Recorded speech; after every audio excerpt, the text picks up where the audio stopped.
Upon hearing the news that Trump is rescinding all of President Obama's environmental protection initiatives, including the protection initiatives of the environment instituted by so many Republican presidents as well, going back in our history.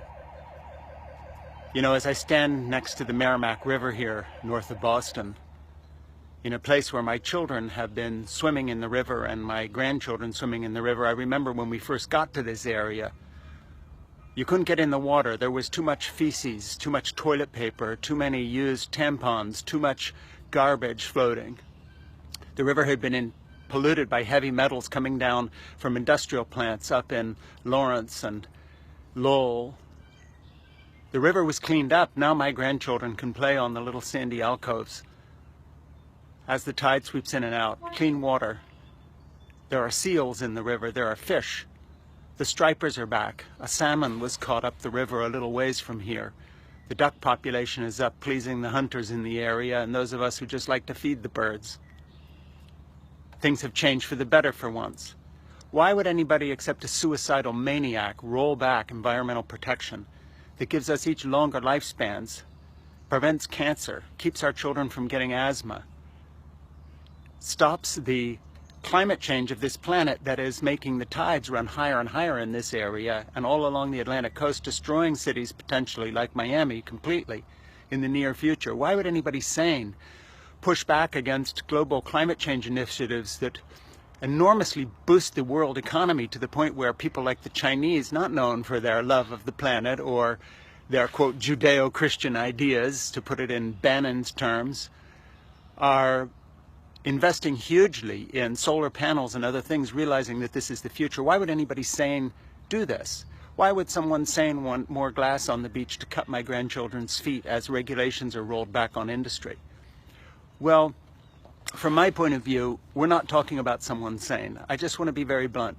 We're talking about a racist bigot who conspired along with his father to keep black people out of the housing that they controlled until the Nixon administration sued them to make them be equal opportunity people when it came to rentals in New York. This is a man who has a horrible history of white supremacy, was part of the original lynch mob that tried to deconstruct the Obama presidency, first of all with his birther lies going way back when, who has recently lied again about the first black president, saying that he wiretapped his phones when all his own federal agencies call him a liar for saying that. That's who's doing this. So it's not a sane action. I'll tell you what it is. It's his version of throwing a noose over a tree and trying to lynch the first black president retroactively by trying to roll back everything he's done. If Obama said the sky was blue, he'd say it's green.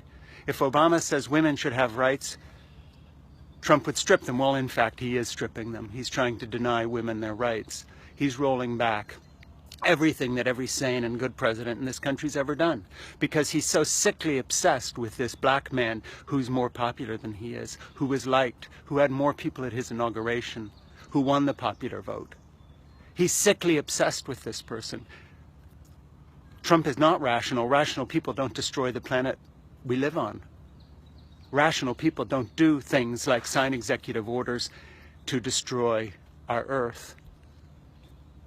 But sickly obsessed people do, who should be on a psychiatrist's couch undergoing therapy, not sitting in the White House having sweet nothings of fascist bigotry whispered into his ear by people like Bannon, this third-rate tin pot wannabe power broker. Sane people don't do this. Sane people are thankful for the fact we have emissions control and so can live a little longer. Sane people don't hand a filthy planet to their children, as Obama knew so well, giving his daughters a chance at life, where Trump is looking at his kids and grandkids saying, I'm going to give you a dirty planet. Screw you. So I have this to say to people. We have a mentally unfit president. We have a sick man in the White House, a man obsessed who tweets at 3 a.m. in the morning, who has the attention of an inebriated jellyfish when it comes to legislative achievement. He'll never achieve anything legislatively because he doesn't have the attention span to even read the documents. What he can do is sign little nasty executive orders stripping the rest of us of our right to clean air and clean water and a longer lifespan. He's going to give thousands of us cancer because of what he's doing, all motivated by, look what I can do to the N-word person who used to be in this office. See, I'm rolling back everything he tried to do. I couldn't do it with my Trump Care because it was crappy legislation, but I can sign nasty little executive orders allowing coal mining in national parks, shooting grizzly bears and wolves from helicopters for sport, just like his sons do when they go to Africa and shoot endangered species and then have their pictures taken with dead leopards and beautiful animals. These are destroyers. And you know, I come from an evangelical background that I left long ago, as I write about in my book, Why I'm an Atheist Who Believes in God. But, you know, the portrait of Satan was as the destroyer of creation. I don't want to insult Satan by saying that Donald Trump is a Satan. Satan is portrayed as smart and wily in the biblical narrative. Trump is a fool, but he's a nasty little white supremacist bigot of a fool whose idea of a lynching is not to go out and hang a black man, but simply to try to crap all over his achievements. And that's all that's going on here. Thank you. My name is Frank Schaeffer.